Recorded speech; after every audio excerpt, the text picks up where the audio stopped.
back, everybody, to the Gray Area. I'm happy to introduce a lot of new faces. I got a couple co-hosts I'd like for you to meet. Start to my right, then we're going to go to my left. What's up, everybody? I'm Hoffman. I'm a junior at FSU. I just joined the team about a month ago as a communications assistant, so I'm ready to get this podcast going and revamp it a little bit. Hey everybody, I am Bree Crockett. I am the Assistant Student Director at Wildwood Presbyterian Church, and I'm just super excited to partner with Live a Life and do this podcast. It's going to be fun. And we got a special guest with us. Sounds like an amazing dude. Just hearing the conversation before we got started. Go ahead and introduce yourself. Hey y'all, my name is Nimna Gabadage. I'm a senior at Florida State, and I currently have the incredible privilege of serving as FSU Student Body President. It's awesome to be here, y'all.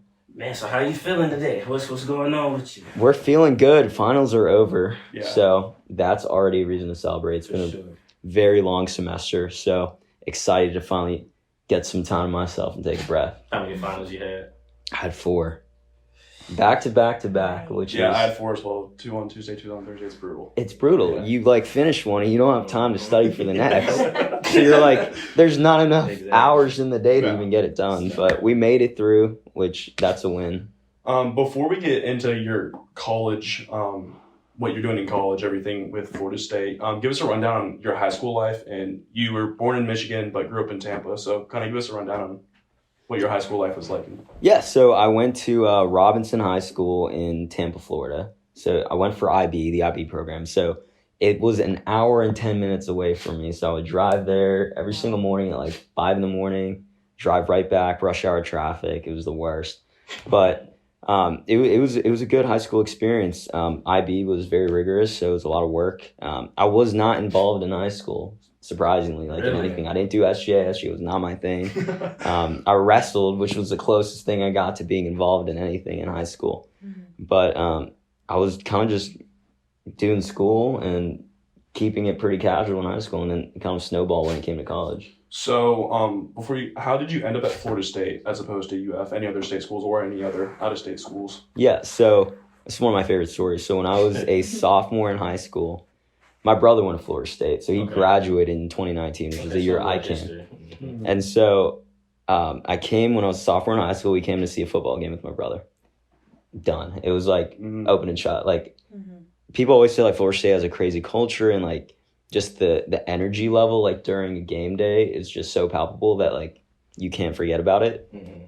I did. I was 15. I came here and I was like, this is the coolest thing ever. I was like, I'm coming here. I didn't tell my parents because they wanted me to go to Florida. So I was like, I'm going to keep this to myself and know that I'm going to come here.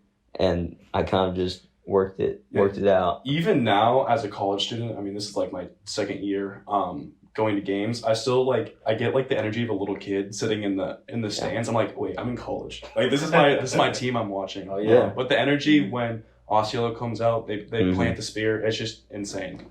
I love the energy that the stadium has. It's the coolest thing. So for the Florida game, they let me come out onto the 50 when Chief Osceola planted the spear. It was the biggest fever dream experience of my life. Packed stadium, everyone's screaming. I turn around and the football team's behind me, just a step behind me, and I was like, what is going on right now? Feeding off that energy. It was so much energy, and I know everyone says oh, my school's different. There's something different. There is really something different at Florida State, and I couldn't tell you what it is, but it's there. Yeah. It's definitely a rich history. I went to my first game last weekend, and I can say just walking through, seeing all the museums outside, what is it? I forgot what it's called, but the cemetery you guys have for it. The sod cemetery. Yeah, going all of that, and then actually being on the field. It was. I agree. It's definitely energy. It's a rich history towards it that you really can't explain, and you feel it when you hear the crowd cheer. Like you said, Osceola come through. It's definitely a good vibe. It's an awesome vibe, 100%. But now we've gone through your high school history. Where did you start in college? What was your vision for what you wanted to do in college? How did everything come into fruition?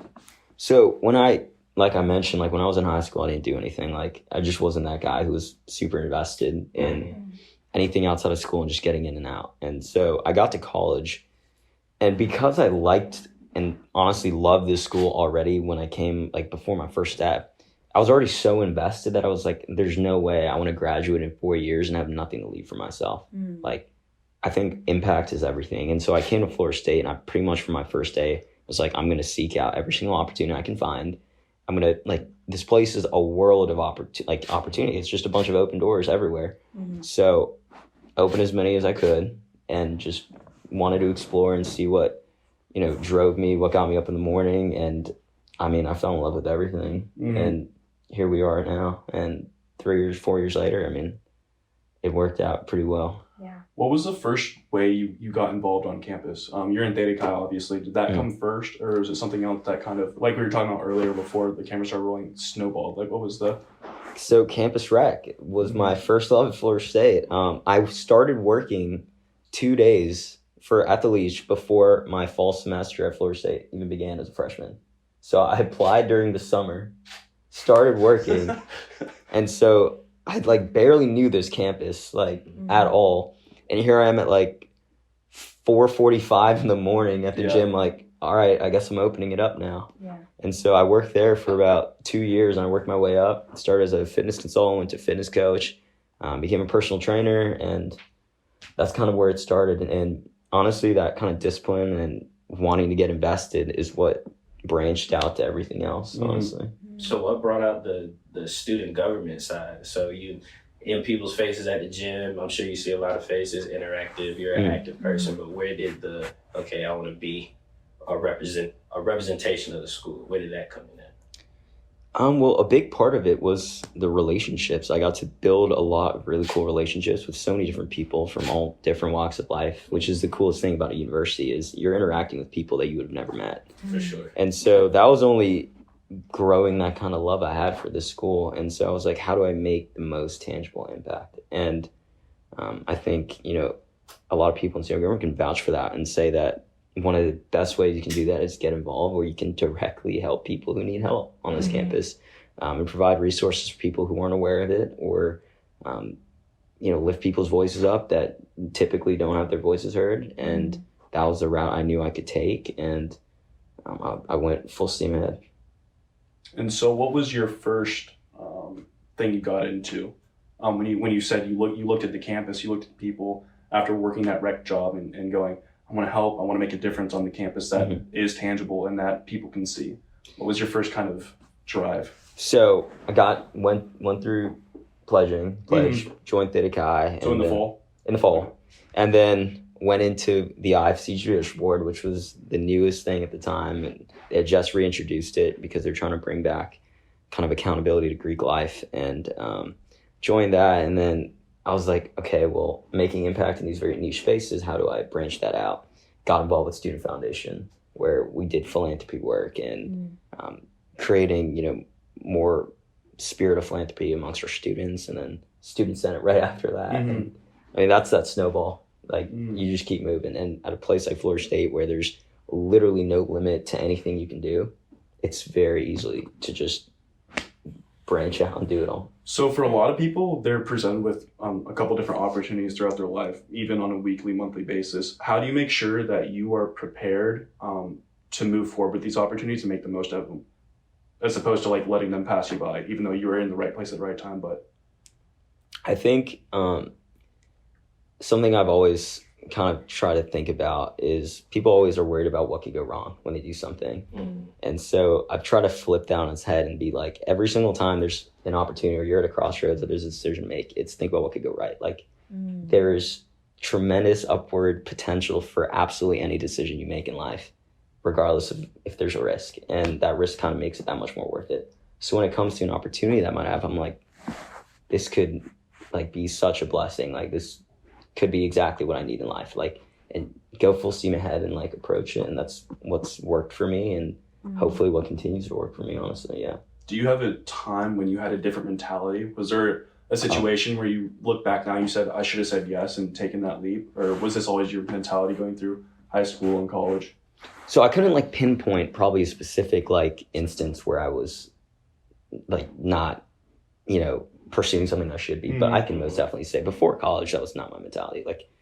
It was very much so I could I was okay with being complacent, which I think is an issue that a lot of, I think, younger people struggle with, is because you get comfortable and you get complacent. And when you get to a place where you're risking something, where you're worried something might not reap what you want to reap, it's very easy to be just like, no, thank you. Like, I'll stick in my lane and not bother to explore that because I don't know where that leads. And so that was me for all of high school, which is why I didn't really do much. I was like, why would I stick my neck out there when I could be comfortable? So what would you tell that freshman that's wandering on campus that like you said, that wasn't them in high school? They weren't into the mix of things. So what would you tell them? Maybe they're not as social, but how would you push them into getting into different things on campus? So it's the piece of advice I actually gave it was for convocation, which is where all the new students come. I spoke to them, and there's 600 organizations. Like, there's Greek Life, there's Campus Rec, there is, I'm Sport. Like, there's literally, no matter how niche you're interested, no matter how niche your passion is, there's literally a space for you, which is the most beautiful thing about a university. Is when you have 45,000 students at one place, you are bound to have at least one other person who cares about the exact same thing you do. Jeez, I didn't know it was 45,000. 45,000. It's a big school. That's a big university. Like you were talking about earlier, I mean, there's just so many different people from different walks and runs of life to learn from, to gain experience from, that you never would have been able to gain that experience. Exactly. And diversity, I think diversity of thought is the most important thing. And that's what college is all about. It's showcasing diversity of thought, and you're meeting people who approach things in a completely different way than you do, who react to the world in a completely different way than you do, because of what their lived experiences are and what they've gone through. And being able to connect with people who are diametrically opposed to you and how they think is one of the coolest things ever. And pushing, people out of their comfort zones, the easiest way to do that is just at least find something you care about and just go explore. Like, there's no harm in exploring. And if you like it, you like it. If you don't, you're not pressured to take it. For sure. Right. This is your show. Like, do your thing. Own it. Yeah, I feel like it's definitely very important also not force things to happen. Working towards something, yes, but forcing things that the puzzle pieces don't click together all that well, making sure that everything goes together smoothly instead of trying to force your way into a door. So what would you think force for the listeners? What's forcing for somebody who doesn't necessarily understand that term? Forcing relationships in general with different people, forcing something to come together. Some things just aren't meant to happen, and I think some people just aren't meant to come together in certain ways, and making sure that everything is a dynamic and a smooth relationship in different situations and people. So I think it's just important that when you're going through SGA, or I'm in my fraternity, not forcing different things to happen, letting things happen naturally, but also not being complacent and not having a hand in that. 100%. And I think, another thing I always like to remind, the timing's always right.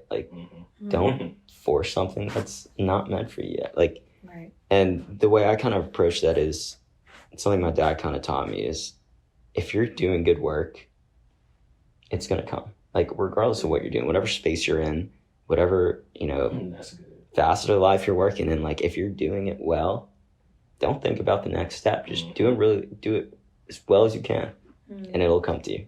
And to piggyback on top of that, don't let anybody turn down that fire either. Because I'm glad you actually talked about it. Because if you're doing everything right and how it's supposed to be, you shouldn't worry about the next man.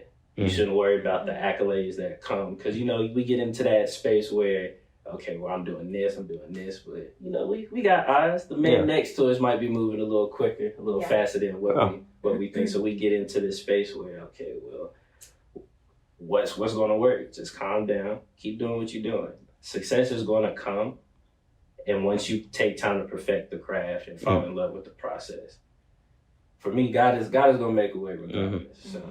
I think, for example, LinkedIn, I think, is a terrible culprit of this. Because people will go on LinkedIn and they're like, wow, I'm doing nothing with my life. They're just scrolling. You're just seeing people's achievements and all these moves they're making. And I'm like, stop, like take a breath, like. That's crazy. And I'm guilty of this too. Listen, I do the same I'm thing. a horrible proponent of LinkedIn nowadays, and You're a big fan? I'm a huge fan. No, like I can't. I'm not gonna lie. Like I can't stop myself from using it's it. bad. If I go on my like, last app, it'll probably be LinkedIn. it used to but- be Instagram. I would be like, oh my god, someone's doing this cool thing, or YouTube, like the people doing this. I go on LinkedIn, I'm like, they have 500 plus connections. I only have 155. I think that's growing up. Listen, That's yeah, growing up. yeah. Never, Listen, I I'm in Yeah. a constant battle LinkedIn. for more connections and to meet Yeah, I more didn't people know just to LinkedIn was like LinkedIn. bolster my LinkedIn account, and it's Yeah. so bad. I'm like, what can I post on LinkedIn? Like, Excited I am so humbled and excited to announce blank, blank, blank, Yeah, blank. yeah. And I don't know, you just Like, when I got this job, I was like, oh, it's crazy. Like, because it shows the little green dot when people are on there. yes. And I'll go on LinkedIn. I'm so out of touch. And the people I would least expect, everyone, just green dot. Everyone's Yeah, on LinkedIn. yeah. I'm like, there's no way we're all on LinkedIn It's- at like 11:45 p.m. right now Yeah. on a Tuesday. Like, Hey, you That's learn kind of something. awkward. You're It like, used to be wait, why are we scrolling all through TikTok or creeping? something, but now I'm just like looking at updates on LinkedIn. Like, yeah, damn, they really did that better than me. Or Exactly. like, they're in that new position. What am I doing? comparison's the thief of joy. It really is. And like, you're never gonna feel like you're doing well if you're always. There's always gonna be someone doing something better, than you, but there's always someone who's struggling. So like, you got to recognize that like, there's not like end goal. Like, Different seasons. yeah, there's Yeah. different seasons of life. And on our on True North social media, one of the big things that I like to highlight is not comparing your success to other people, comparing it to yourself from yesterday or a week ago or a month ago, comparing the changes and the things you've done better and improved on, and comparing that to yourself in the past. And that's just gonna make your achievements feel so much sweeter and make it feel like you really did something, because you did. But if you compare it to, I mean, the president of student body of FSU, like, you're just gonna kind of demote what you've done for yourself. But the thing is, like, and that doesn't go away. Like, there's always another level, and there's never gonna be like, for example, imposter syndrome is a huge thing. Where Oh my gosh, yeah. when I was, a few years ago, I was like, oh, I can't wait for this imposter syndrome to go away. It doesn't go away because there's always gonna be another level. You're always gonna walk into a space, no matter where you are in life, and feel like you're not supposed to be in that space. And you don't deserve to be in there. You haven't worked hard enough. That doesn't go away.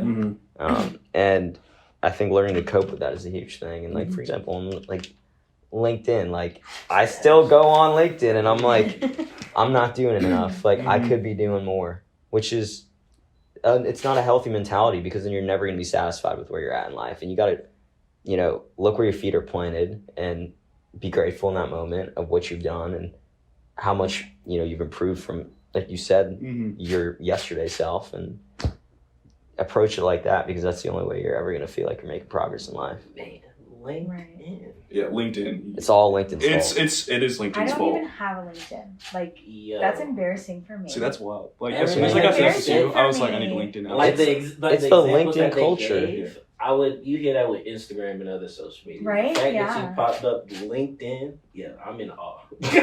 And Literally. my roommate JT, who's behind the camera right now, I mean, we would come home, and we'd be like, how many connections do you have? And we'd go on we'd go into our rooms and try to get as many connections as possible. It's so bad. This is a real thing. Yeah, Like, it you're is. not joking. Like, No, this is like it's like a literal, I don't know how to just. It's a horrible. cult mentality. It is a cult Honestly, mentality. kind of. I feel left. Like, I want to join. It a cult. also- Like, I it's- want to get a LinkedIn. Oh, it's yeah, a my slippery LinkedIn slope bio. though, because you start and then you're like, Say Yeah. no It's for me. more. I think it's worse than like Instagram or something like that, specifically because it's almost like a Like a visible real life. representation of like how successful you are. exactly. Right. Exactly. Like, So- you can't sugarcoat it. It No, is you- a it's like- measurement of success. It's literally it's usually You just like opened up 5 years ago. If you handed your resume to someone, the only person who'd see that is like your employer, your mom, Yeah. if you wanted to double check it. But like now, it's like everybody sees your resume and all of your experiences and everything. So it's out there for everybody to like judge you, and it's That's just crazy. I'd rather them judge my I can Instagram. You look exactly. Yeah, I'm loading that app as soon as this And like is if you Right. don't have one, then people are like, oh well, you need a LinkedIn. Yeah. So you're there's no right answer, No, because there you're is like, no right oh well, answer. now I have to make one. Sure. But then I have And to then- make it look as good as I can. You apply Right. for like any job nowadays, especially for bigger companies. It's like LinkedIn and any social media. Yeah. And so it's like now you're not even competing with other people for your LinkedIn to look good. You're competing for that company to make sure your LinkedIn is spotless. Exactly. Yeah. It's Yeah. hilarious. Make my LinkedIn ongoing- casual. It's my That's it's my ongoing beef with LinkedIn right there. Right. Yeah. Um, I will still be on it though Yeah, it's later fun. today. Yeah, I'm gonna like check it after this. No, See if I got any 100%. more connections. Honestly. But we were talking before we got on this LinkedIn rant.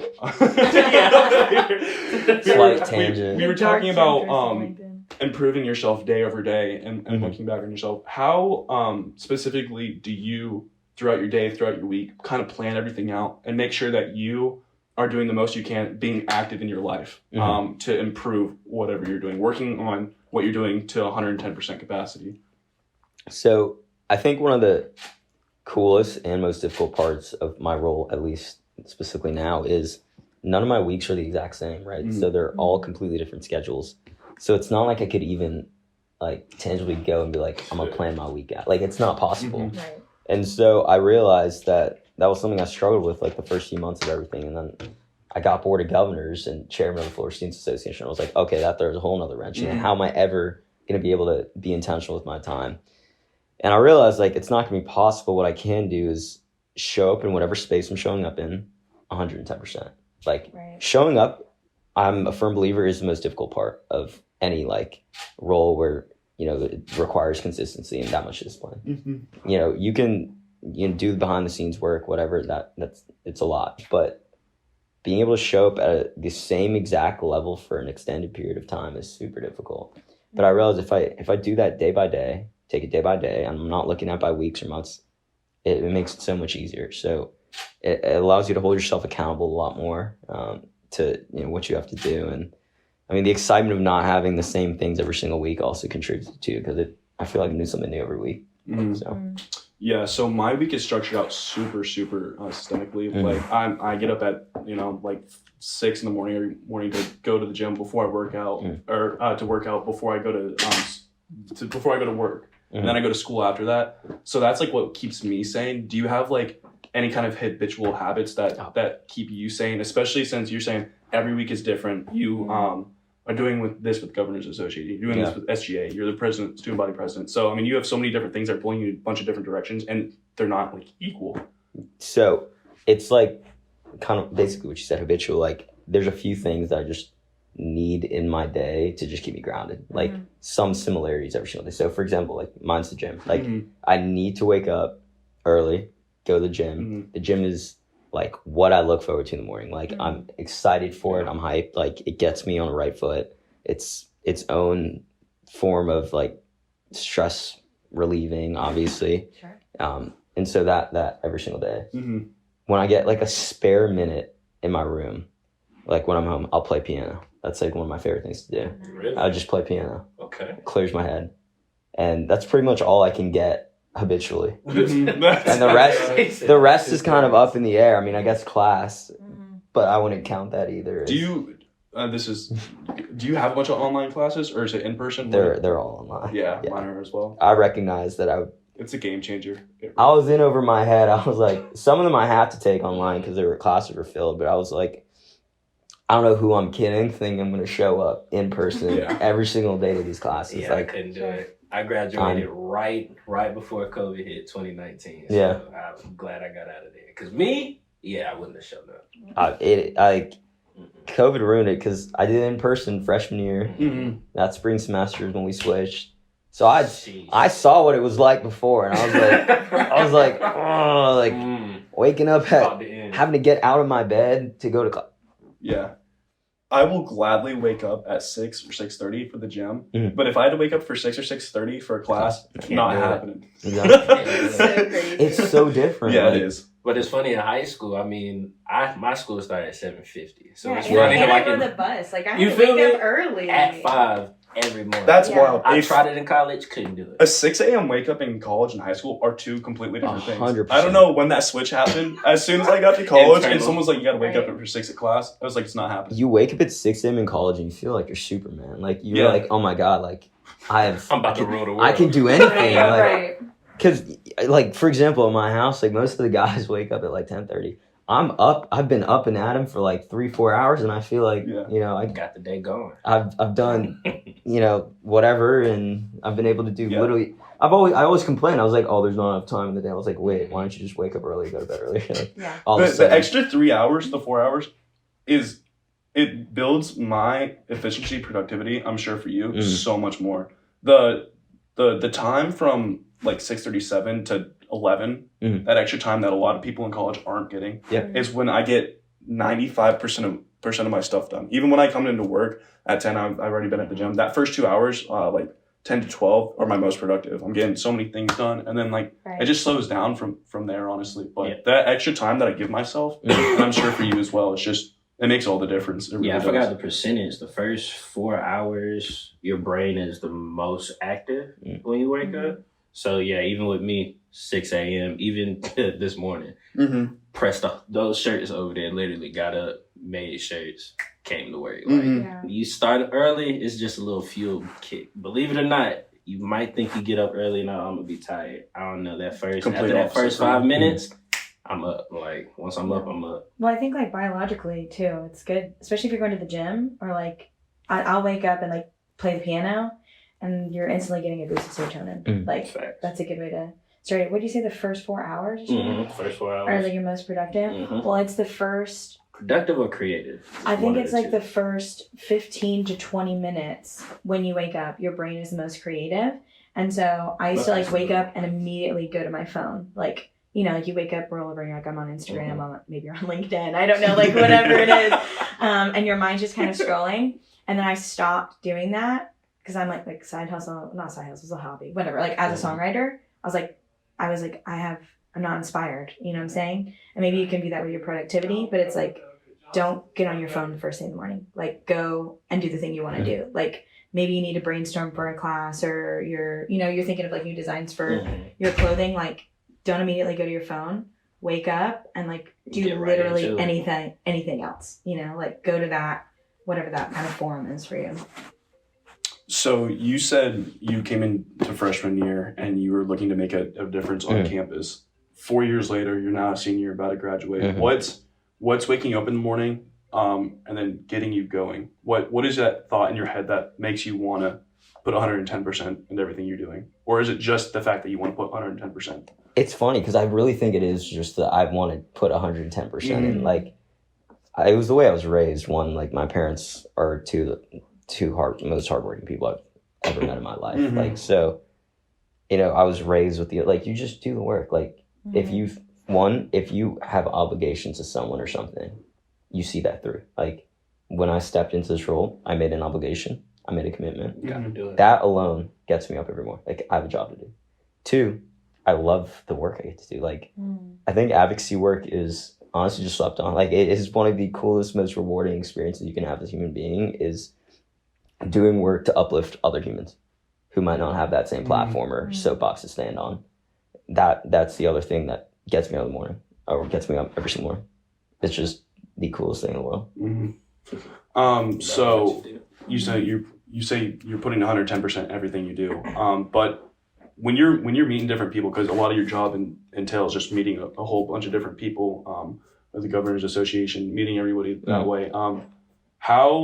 What are you doing to make sure you're getting the most out of the connections and the people that you meet? I think when it comes to a lot of the people that I meet, like we were talking about before, people who are at a point in their lives where, from our lens as college students, it's like, oh, they figured it out. Like, I think, for example, I'm a senior, so we're all at a point where like, it kind of hits you and you're like, oh my God, like, what am I doing after I graduate? Like, I don't know, like, what the next 5-10 years of my life looks like. So talking to all these people who seem like they have to figure out, I just listen. Like, I'm like, if this person has done so well for themselves, if they're the type of person, like morally, value-wise, that I hope I could be at that age, I just want to listen. Let me hear your story. Like, what tangible steps could I take now at my age that you recommend? Do I need to slow down? Like, these are things that I just like to listen to and be a sponge, observe, see how they operate and navigate. Like, when it comes to these meetings on the Board of Governors, for example, like, these are all people who are respectively chairmen of different organizations in Ireland. So when they're in one room together, it's incredible to see those conversations happen because these people are, you know, great at what they do. So just seeing how people speak to each other who know what they're doing, and that has been what I get the most out of these relationships, is where I just listen. Because like I said earlier, like I don't have all the answers. I have so much to learn, and the only way you're gonna learn is if you listen.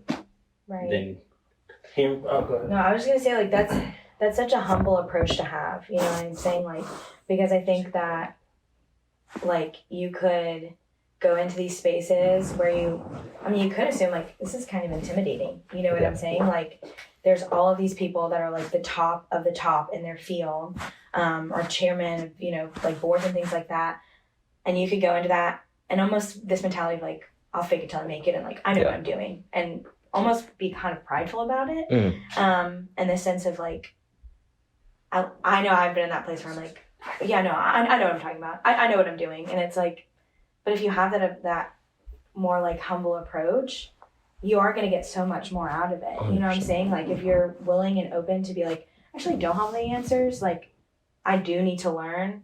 Like you're going to get so much more out of those interactions. 100%. And I think the fake it till you make it, I wanted to take that I learned real quick that wasn't realistic. I was like, who am I kidding? Like you can't fake something if you don't even know what it is. Exactly. Like you can't fake comfortability in a space that inherently you're surrounded by people who know a lot more than you. Sure. So I recognized that very early on, and I was like, one, like these people know, like they can recognize when someone's faking it to make it. And then two, like I said before this podcast, like they are so much more invested in you when they know that you want to learn and that you have questions about life and that you're unsure of what you want to do and that, you know, you want to do all these big things and you have all these dreams. They want to help you. Like you got to be a little vulnerable with it. That doesn't mean you're not credible and doesn't mean you're not qualified and doesn't mean you don't belong to be in that space. But be vulnerable about it. Yeah. One of the books I'm reading right now kind of talks about that is if you make an outward change and like kind of fake being nice or being direct or being this person, people are going to scope that out and understand that that is not really you. And you have to make internal changes about your actual morals and your virtues that allow you to externally make changes. So it starts with your being your real self and actually learning, actually wanting to make changes instead of having to fake it. Because faking what you're doing and how you're interacting with people, that doesn't help you in the long term, and it's going to actually decrease your credibility. 100%. But if you're making internal changes that are real to you and your moral code, then that'll be obvious to people around you.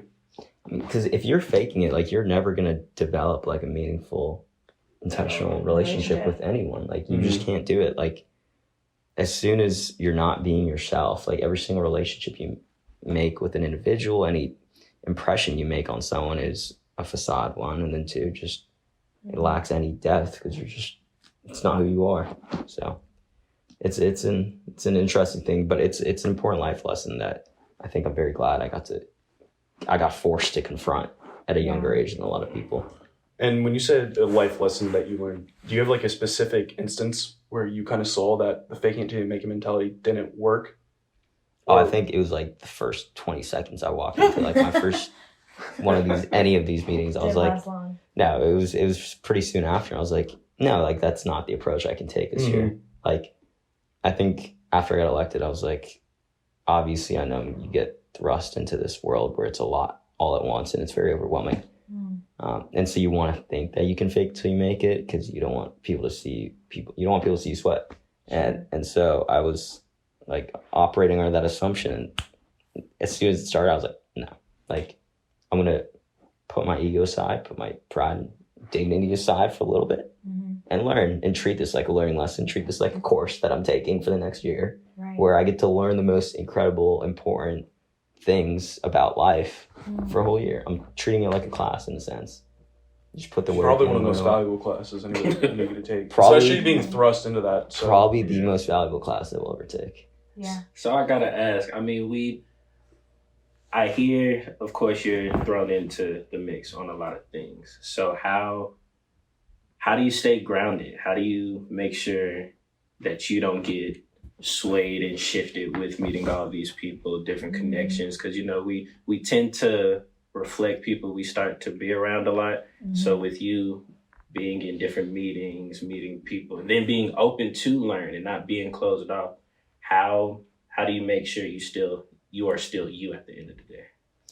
So I think the first piece of that is, well, one, I'm just very grateful that all these people I've met are exactly the type of people I would like to be. Yeah. Like 99.9% of them are the type of people I want to be in 20, 30 years down the road. Like good human beings who do good work, who are successful, impactful, but they haven't compromised morals, values. And then two, just recognizing like I'm still the same person that I was maybe 4 years ago when I was at Florida State for the first time and took my first step. Like I know I'm still that kid inside.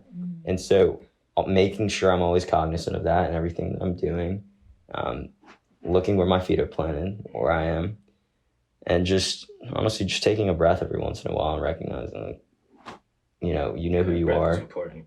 You know who you are, and you're not going to compromise that. So, for sure, because I feel like it's the world when we get caught up, and sometimes because we feel like we want to match the energy around us, sometimes we can get steered in a way. And I know, especially with SGA and being that face, I definitely just wanted to know, is it really all, sunshine and rainbows? Because I know it can get tough.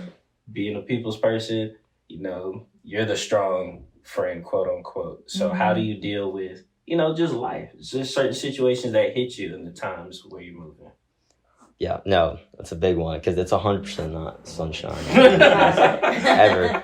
Like it's a lot of rain and gloomy days and thorns, but there's like there are moments of sunshine and roses, and that's what makes it all worth it. It's weird because servant leadership, I think, is a very interesting concept because it's one of the most rewarding, satisfying things in life. But when you're also a full-time college student, you're compromising a lot, and you're constantly questioning, like, why am I doing all this work? Like, how is this, like, is the impact there? Like, am I doing good work? And it's the day at a time thing. Like, you see the light at the end of the tunnel. You're like, you gotta keep reminding yourself that you're better than who you were yesterday. Like, you're doing good work. You're helping people. That makes it all worth it. And but yeah, no, it's not sunshine and daisies. I promise you that. Like this finals week, when I was trying to balance meetings out and then realize I have to study for cost accounting. Yeah. I was like, they don't just like I could hand be you done with an this. A? No, I wish. you can't just give them that smile. I wish. No, I wish. And then, but the thing is, even if they did, I wouldn't be saitfied with myself. Because then I'd be like, oh, I didn't earn it. And that's good. then there's no win. Even besides just the hardships in life, in dealing with SGA stuff in general, the distractions in college they're just a million of them. Okay. It's not even funny.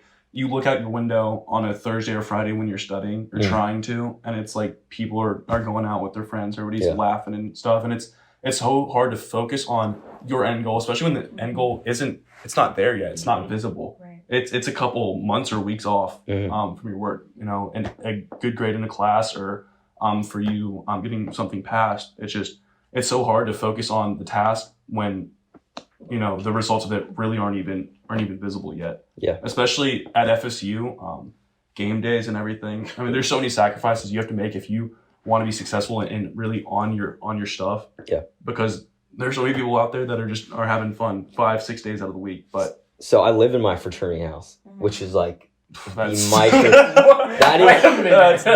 is the microcosm of distractions of what you're saying. Like, literally. So there's that meme where like Squidward is like looking out his window and he sees like Patrick and SpongeBob like frolicking around. That's how I feel, because I'll be in a suit on a Zoom meeting and I just see the guys like just not a care in the world, just like frolicking around, like living life. But then, I mean, we talked about this again before, like then not compromising. Like I made a promise to myself in the start. I was like, you know what? I'm not going to this is a year. But like college is like way too formative a time for me to compromise all the good and great parts about college and the freedom of college and being younger and being able to afford to make a mistake here and there. I'm not going to give that up in order to get this. Like they're not mutually exclusive. They can coexist. And so setting boundaries, I've like sectioned off. Like I know, for example, like after 5, I'm not like, I'm going to let myself be a normal college student. Like I'm not going to stress myself out with stuff. And I'll see you out there. Yeah, literally.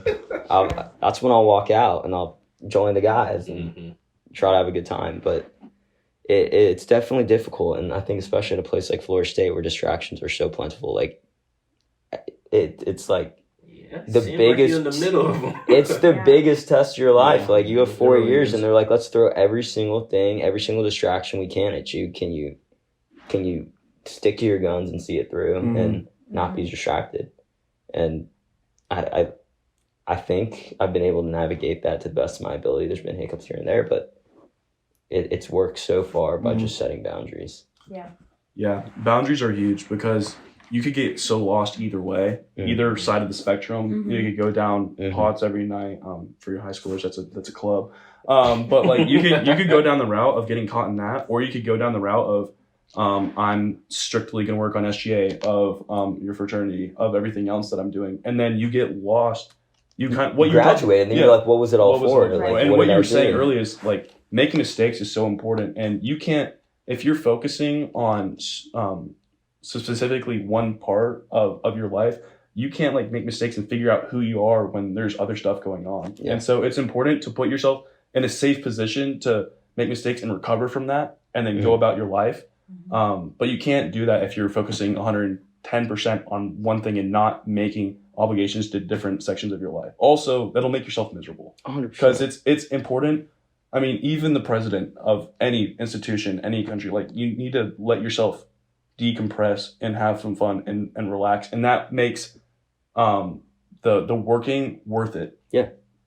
I mean, life's not about working. Like truthfully, like the moments that you feel most fulfilled, and obviously we're still young, so we don't even know this yet. But like, this is some information we're going to come up in a couple of years. From like what we've experienced, like I don't think I've ever felt like the most fulfilled I've ever felt has never been when I'm like grinding out work or like struggling, or like it's like the little things that happen. So you gotta recognize, you gotta make space for that, because you can't shut that all out either, because you're gonna be miserable. Yeah. Right. Well, and you touched on something earlier, like you were saying like you love what you do. You know what I'm saying?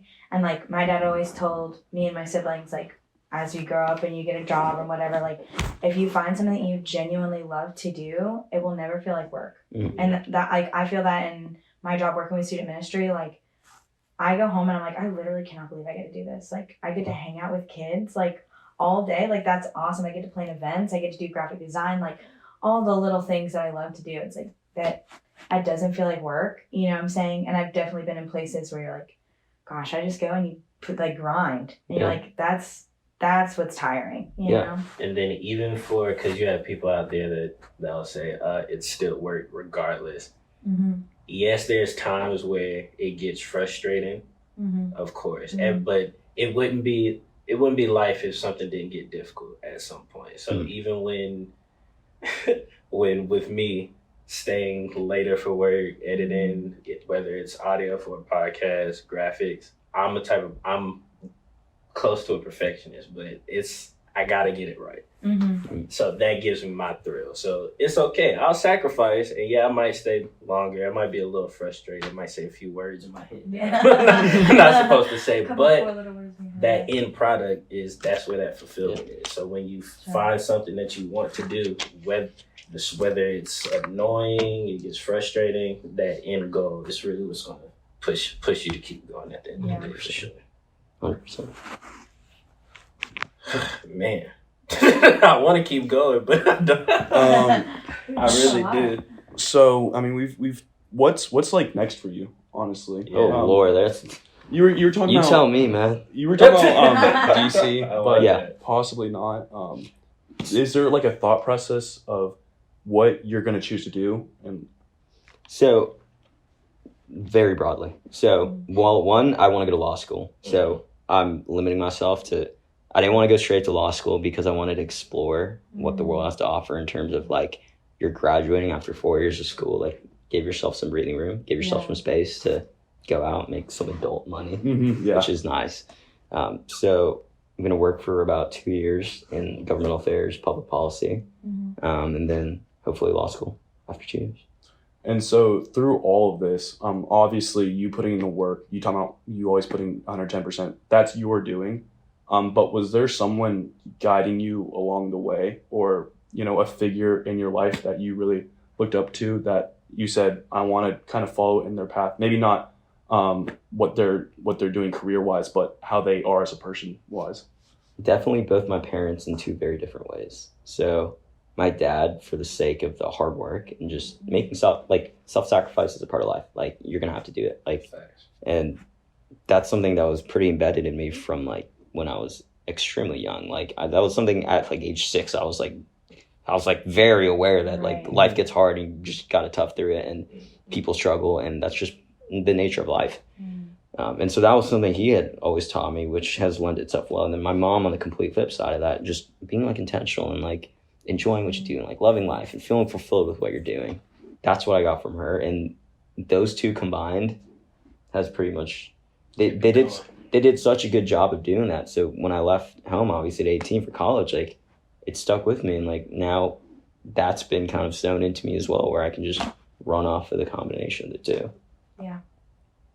And so we were talking earlier before the cameras rolled, how you'd say your parents are essentially the living ideal of the American dream. 100%. Yeah, kind of. I mean, because that was super interesting for me to hear. Because I mean, we all know that like you're from Sri Lanka, like that's something that's out there. But I just didn't know how much your parents like worked to get you where you are and them. So just kind of walk us through like that journey for them.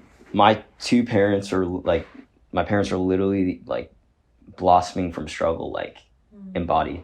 Like it is incredible. Like sometimes, and they like won't even tell me like every single nitty-gritty detail about how they grew up, but like it is the most like fascinating and like inspiring thing. So like I was telling them that both my parents were born to teachers, and so we know how much teachers are paid here. So now imagine in a developing nation how teachers are compensated. So they were not living a comfortable life at all. You know, walking barefoot to class, or like living in, you know, extremely small house, or all amidst a civil war. Like there was no limit to their struggles. But you know, both of them, because they were children of teachers, understood that education, one, is a path to wherever you want to get out.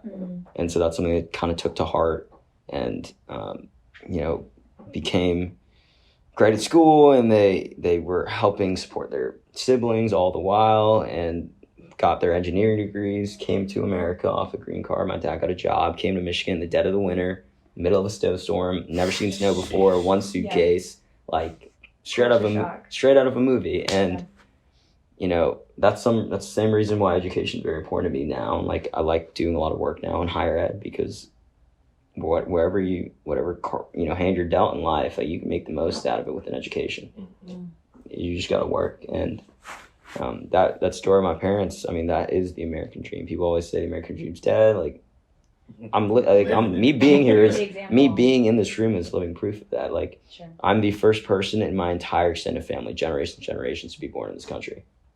So for every single thing that I do, you know, it's not my wins. Like it's the wins of thousands of people who go way down. So do you think you carry that with you through everything you do? Is that something that makes you want to do put 110% into whatever you're doing? Just thinking back to the struggles and the hardships of your ancestors and your past family, just like the difference between your life and, you know, maybe just even a couple generations ago. Is that something that is always in the back of your mind?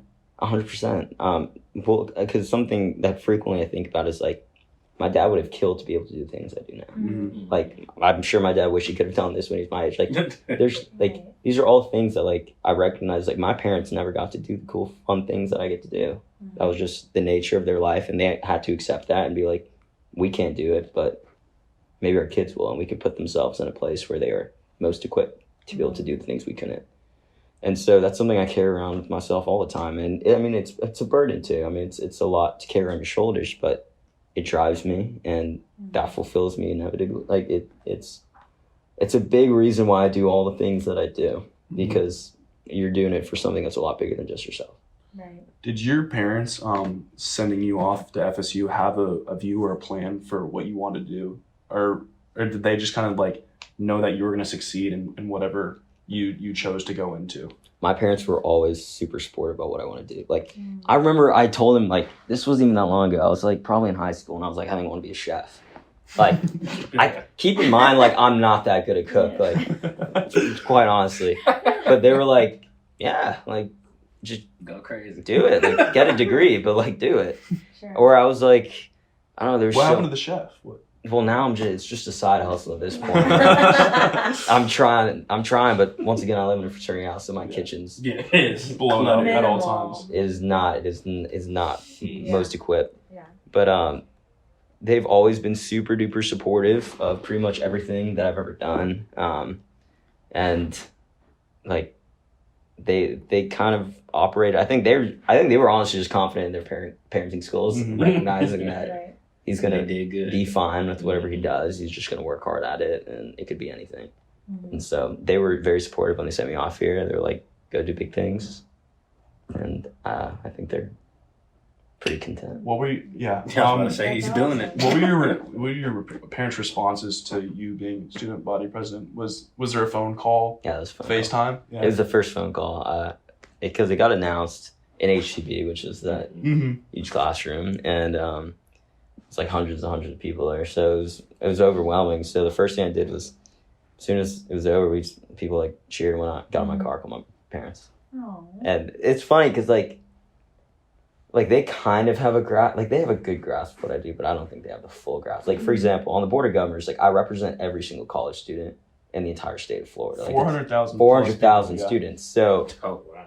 I don't think they fully understand that. That's That's So like for them, it's like I remember like they were like, just keep your grades up. Like it's, like, like it's cute. That's cute. Keep your grades up though, like your GPA. And so like they're proud though. I think that's the most important thing, regardless of if they have a full understanding of what the work I do or what I do on a day-to-day basis, because I don't frankly know either. Like as long as they're proud, like that's all I could ask for, and that's the best thing, is to see that smile on their face when I call them or I tell them about something I did, and makes it all worth it.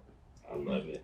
And as we wrap it up, what's one piece of advice for our high schoolers out there that you want to give? I know we've given them a chock full of episode chock full of advice, stories they can pull from, but what's one thing that you want them to leave getting from this podcast? I think it's what I said earlier. Think about what could go right. Like, don't be afraid. Like, do not be afraid to grow. Like, you have so much. Like, life is incredible. Like, you can do so many different things. Like, there's no ceiling to anything you can achieve in life, truthfully. So don't be complacent. Like, whatever it is, like, it could be the most niche thing in the world. It could be the biggest dream you could possibly have. Whatever it is, go at it, full-fledged, full force. Like, there's that corny. It's like that corny saying that, like, shoot for the moon. If you miss, you'll end up in the stars or what. Yeah. But it's true. Like, Yeah. it's bound to happen if you put good work in. And I think that's my biggest piece of advice, is just whatever it is, whatever you're passionate about it, be 100 about it. Like, go full force. I like it. Love it. Any more words from anybody? I'm great. That was Yeah, awesome. I just want to say thank you so much for coming Yeah, on of course. the podcast. Awesome. It was so nice to meet you, and it's so evident like how passionate you are about the work that you do for SGA, and like even talking before this about like your philanthropy and things like that. It's just really awesome. So we really appreciate you taking like you're a busy dude, so taking 110% that you're giving it so many different venues of your life, and then doing like 110% for our podcast. We really appreciate it. Thank you. Appreciate you. I appreciate you for answering my random Instagram DM. The random the cold call DM. I didn't know that part. It was a little warm call. We follow each other on Instagram. Yeah, we follow each other on Yeah, Instagram. There's contacts. So it was a little warm call. Okay. But especially, this is kind of going to come out later, but this is the Friday before break starts. So there's a million other things you could probably be doing right now. So I appreciate graduation, something like that. But I appreciate you for coming out and spending some time with us and offering so much insight into SGA and just, going through life, being active and putting 110% into everything you do. I appreciate y'all having me. This was awesome. Hey, man. Cool. We appreciate how genuine you were, for sure. Yes, sir. So, until next episode.